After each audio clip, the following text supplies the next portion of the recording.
Your life is going nowhere, and I'm going to prove it. But don't worry, I will also explain a method you can use to start making progress right now. I guarantee this is something you've never heard before, so put away any distractions, open your mind, and listen very carefully.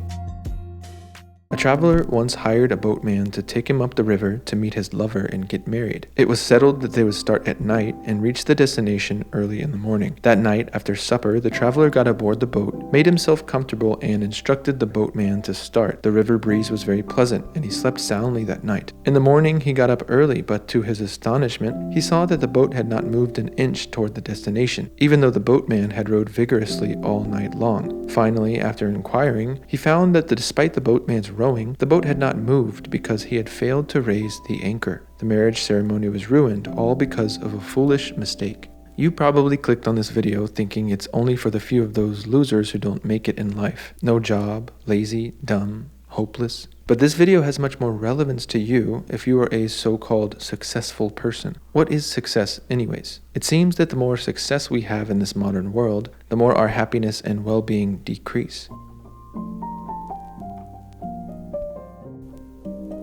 The modern world's idea of success is based on getting more and enjoying more. But deep down, everyone is living in quiet desperation, knowing that this pursuit isn't actually bringing them happiness. The problem lies in understanding the purpose of human life. Okay, but doesn't everyone make their own purpose? No.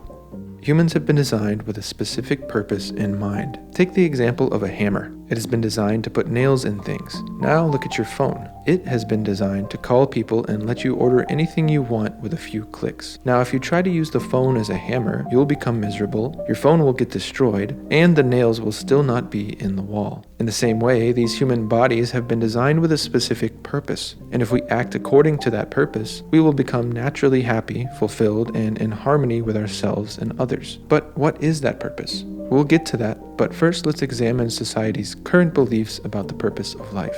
You see, we have the ability to inquire beyond the animalistic activities of eating, sleeping, sex, and fighting, but 99.9% of the population is fully absorbed in expanding these activities. If this was our purpose, then this guy would be blissed out, porn stars would be the happiest people in the world, everyone would be trying to get into a coma so they could sleep all day, and soldiers would eagerly look forward to their PTSD episodes. But we all can agree that these types of people are in a state of extreme suffering, and we can all agree that we wouldn't want to be them. On the contrary, studies have shown that those who live a religious, simple, God-centered life are typically much happier than even the most so-called successful materialists. Many claim that the world in 2024 is more utopian, advanced, happy, and peaceful than ever before. The people of the past are viewed as uncultured, miserable people with no proper knowledge or understanding of the world. Now we have science and technology. We have the Apple Vision Pro and SpaceX rockets. Now we're really making progress. Even countries like India, which have a strong cultural background in simple,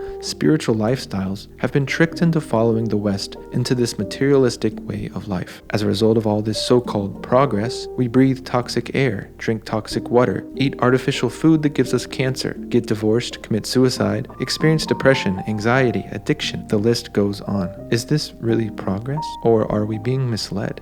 Remember the story of the groom and the boatman?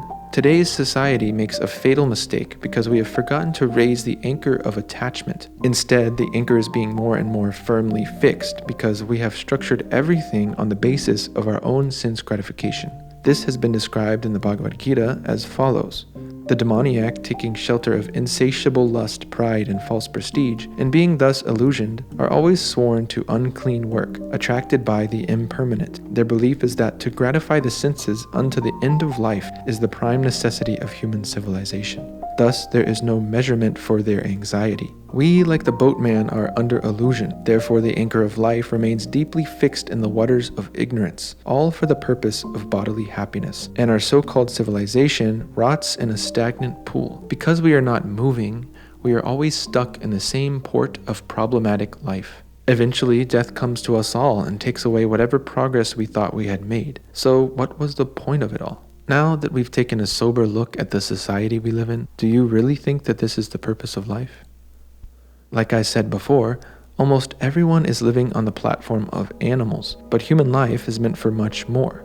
Unlike animals, we can inquire about God. consciousness, the meaning of life, who we are, why we're here, and what we should do to get free from suffering. When we start to make these inquiries, it awakens the natural position of the soul, which is to love and serve God, Krishna. This gives us real success because it is on the permanent platform of the soul, not the temporary and illusory existence of the body. When we go from material consciousness to spiritual consciousness, Krishna consciousness, we will no longer hanker or lament, but will come to the platform of unlimited happiness and knowledge. The best and most complete way to learn the answers to these deep questions of life is by studying the Vedic literature and developing this Krishna consciousness. This literature declares Atato Brahma Jignasa. Now that you have come to the human form of life, inquire about the absolute truth. And it goes on to expand on the absolute truth in painstaking detail. The Bhagavad Gita as it is and the Srimad Bhagavatam are the two main texts that we study as monks and contain answers to all of these questions above and so much more. By the way, if you want to get some of these books and help out the monks,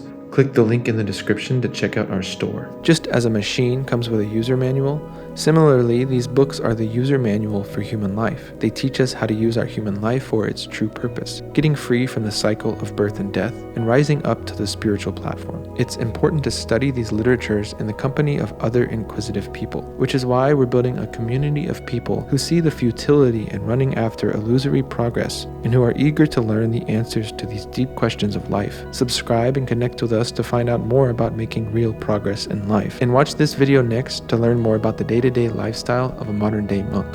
Hare Krishna.